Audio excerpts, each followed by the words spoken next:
let's give away some gems and talk about some crazy stuff coming in the game. I literally can't even believe this.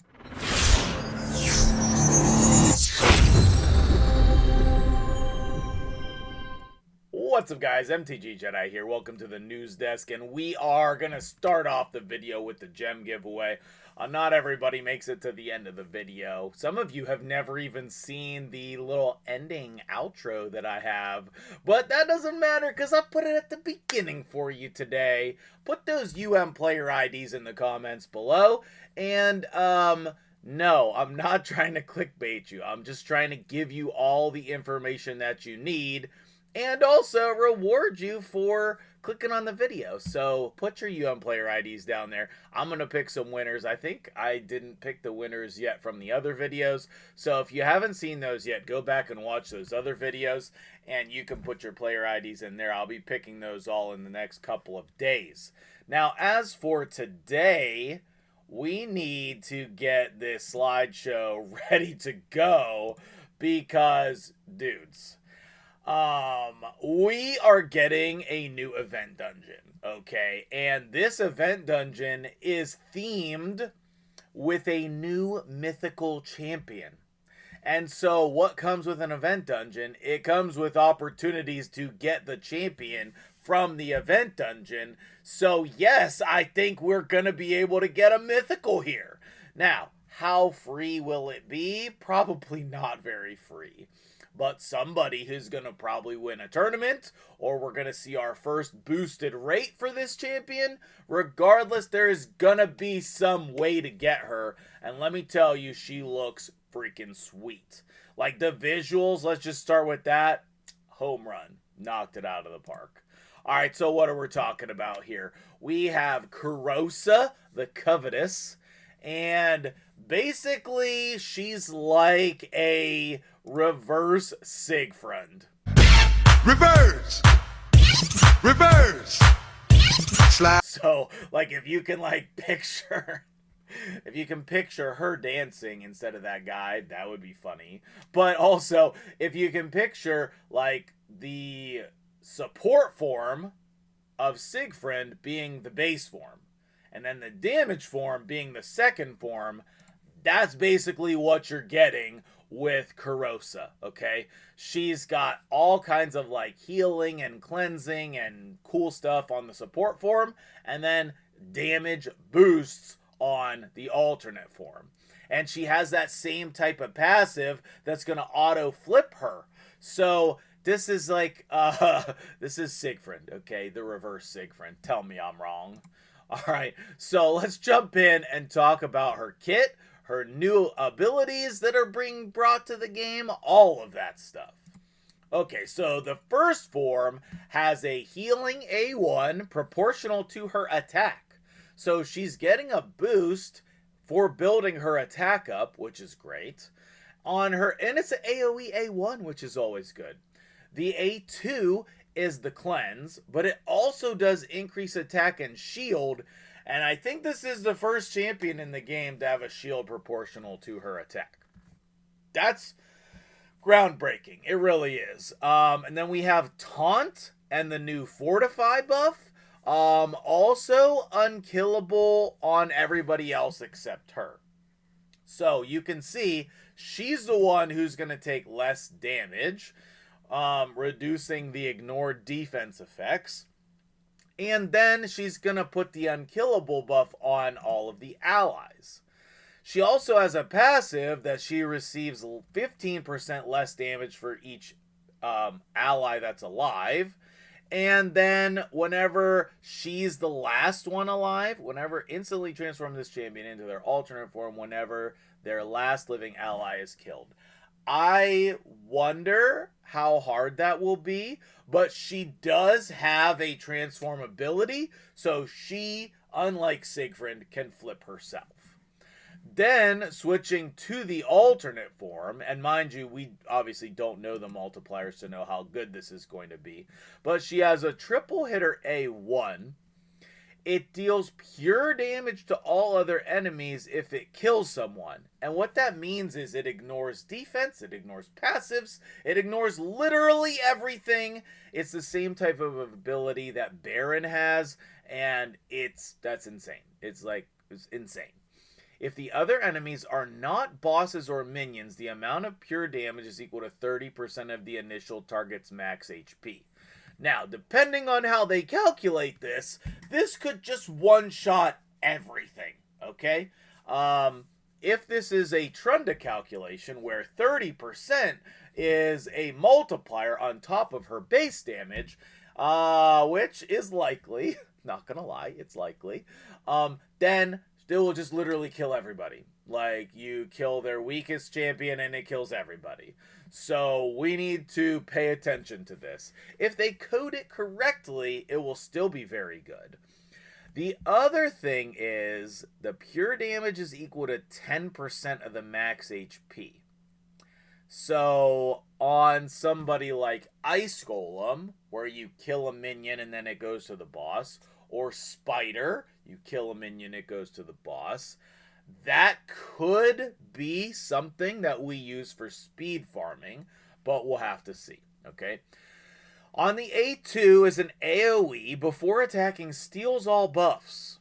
And we do need accuracy on her, so I don't know. I guess we need accuracy on her. So we'll have it. Because she's going to place Weaken. And then, like, the Shatter debuff that we're going to get to in a second, like, all of that is going to need accuracy. So she will need accuracy plus damage.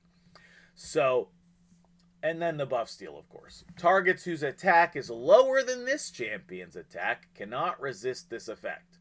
So, if you have a higher attack value, then you can skip the accuracy. But if it works on bosses, then you're going to need it. So we're going to have to see. Okay, we're going to have to see. Target 2's attack is equal to or lower. Can't resist the weaken either. But like on bosses. Okay, so we'll have to see how to build her.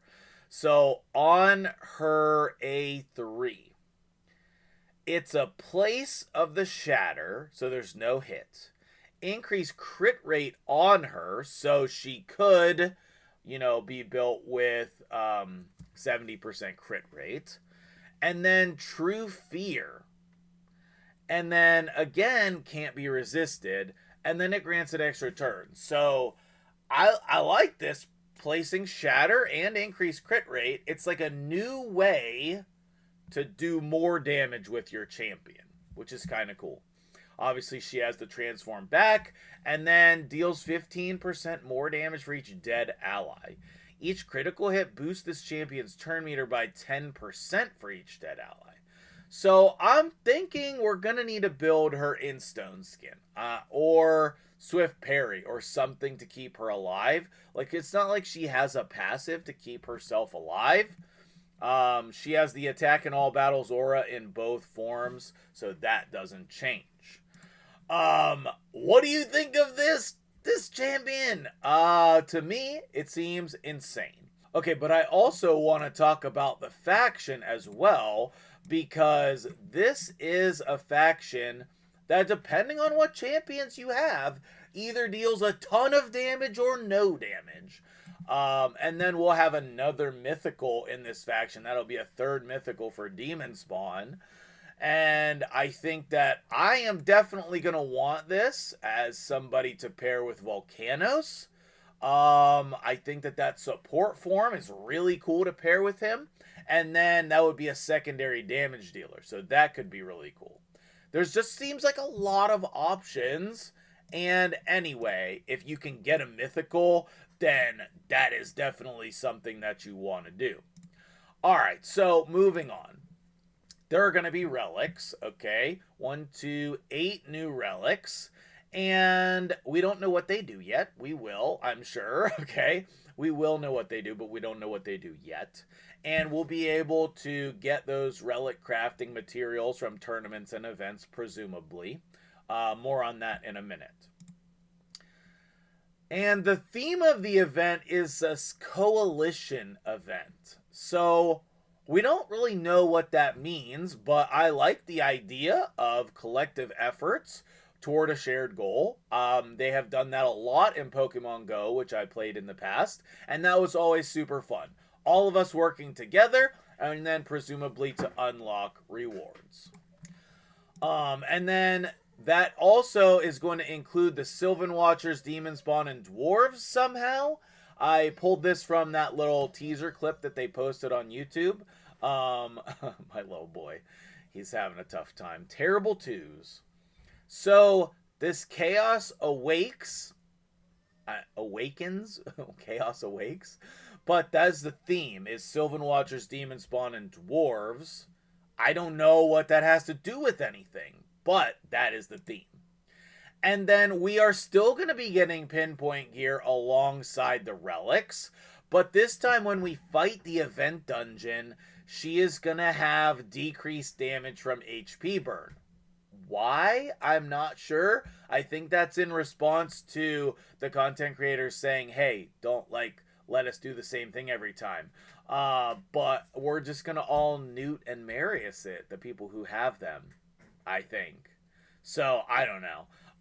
We are going to have to be really careful, because if we don't kill the minions, then she's going to take less damage. But if we do kill the minions, then she's going to flip and kill us. So it's going to be a really interesting dynamic fighting a mythical champion as a boss.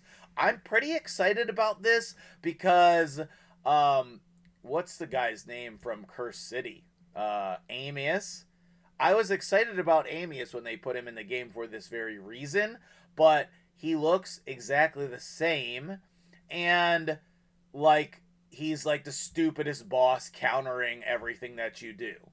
So this is a cool opportunity to fight a mythical champion as a boss and get that flip in an interesting and cool and balanced way, I think. At least that's my initial assessment. Will we be getting a guaranteed mythical champion? For the last 2 event dungeons, we've only had 2, okay? We did get a guaranteed champion for Odin. We got a guaranteed champion for Queen of Hearts. And I think this could very well happen again. These were both in champion chase tournaments. So obviously pulling shards, I would encourage you that if you think that this is going to happen, you should start saving your shards now. I think we could also see our first boosted event for primal shards. I think we could see our first boosted event for this mythical champion, which would be cool. I think that that'd be a smart move. We need a 2x Plarium. 2x on legendaries and mythicals in addition to the mythical boost for this. That's non-negotiable. Otherwise, you will get a ton of backlash. Do the right thing, okay? Verify in the comments that you agree with me. Make sure you put your player IDs down there. Don't forget about that as well. Last but not least, if this is like the last time, you will see a ton of these relic crafting materials in tournaments and events. I highly encourage you to grind and unlock as many of these as possible.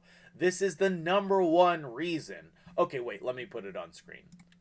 This is the #1 reason that I have all these relics. I'm not doing this to brag. I'm telling you, this is what I did the last time. That's how I got a bunch of wands, Aspect of Siroth, and the Cat's Gaze.